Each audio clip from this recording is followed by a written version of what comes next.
കുണ്ടിയരമ്മ സ്വദേശിയാണ് ശ്രീരാജ്. അവിടെ ഞാനൊരു ക്ലാസ് എടുക്കാൻ പോയിട്ടാണ് ശ്രീരാജിനെ അതുകൊണ്ട് പരിചയപ്പെടുന്നത്. അങ്ങനെ നമ്മുടെ സ്ഥാപനത്തെ കുറിച്ച് അറിഞ്ഞ് ആദ്യം ജോലിക്ക് പോയത് സൗത്ത് ഇന്ത്യയിലെ തന്നെ ഏറ്റവും വലിയ മൊബൈൽ ഫോണിന്റെ ഒരു ഹബ്ബായിട്ടുള്ള പെൻഡാമെനയിലോട്ടാണ്. എത്ര നാളായി ശ്രീരാജ്? 3.5 വർഷമായിട്ട് അവിടെ തന്നെ വർക്ക് ചെയ്യണം. ശ്രീരാജ്, എന്താണ് നമ്മുടെ മിലീഷ്യയെ കുറിച്ചുള്ള അഭിപ്രായം? വളരെ നല്ല അഭിപ്രായമാണ്. നമ്മള് ഇവിടുന്നാണ് എന്റെ തുടക്കം നല്ല രീതിയിൽ തുടക്കം കിട്ടിയതുകൊണ്ട് ഇപ്പൊ നല്ല രീതിയിൽ മുന്നോട്ട് പോകുന്നു. നമ്മുടെ ഇവിടുത്തെ ടീച്ചിങ്ങിന്റെ എന്തെങ്കിലും പ്രത്യേകതകളോ അല്ലെന്നുണ്ടെങ്കിൽ നമ്മുടെ ഇവിടുത്തെ കോഴ്സിന്റെ സ്ട്രക്ചറിന്റെ എന്തെങ്കിലും പ്രത്യേകത അങ്ങനെ എന്തെങ്കിലും പറയാനുണ്ടോ?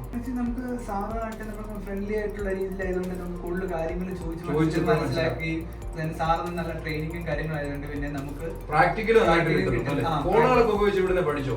ഇവിടുന്ന് പഠിച്ചു. എന്നിട്ട് ജോലിയൊക്കെ തന്നെത്താൻ കണ്ടെത്തുമായിരുന്നോ അതോ ഇവിടുന്ന് ആദ്യം ട്രെയിനിങ്ങിന് ട്രെയിനിങ് എറണാകുളത്ത് വിടുമായിരുന്നു. അവിടുന്ന് പിന്നെ സ്വന്തമായിട്ട് ഒരു ഓപ്പർച്യൂണിറ്റി കണ്ടെത്തി നാട്ടിലോട്ട് പോകണമെന്നൊരു ആഗ്രഹം ഉണ്ടായിരുന്നു. സ്വന്തം കാലാവസ്ഥ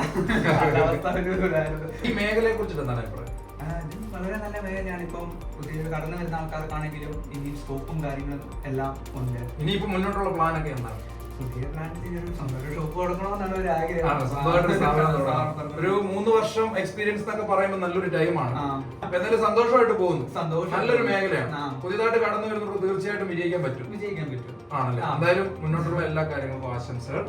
ഇടുക്കിയിൽ ഇവിടെ വരെ വന്നു. ഞങ്ങളെല്ലാം നന്ദി അറിയിക്കുകയാണ് കേട്ടോ.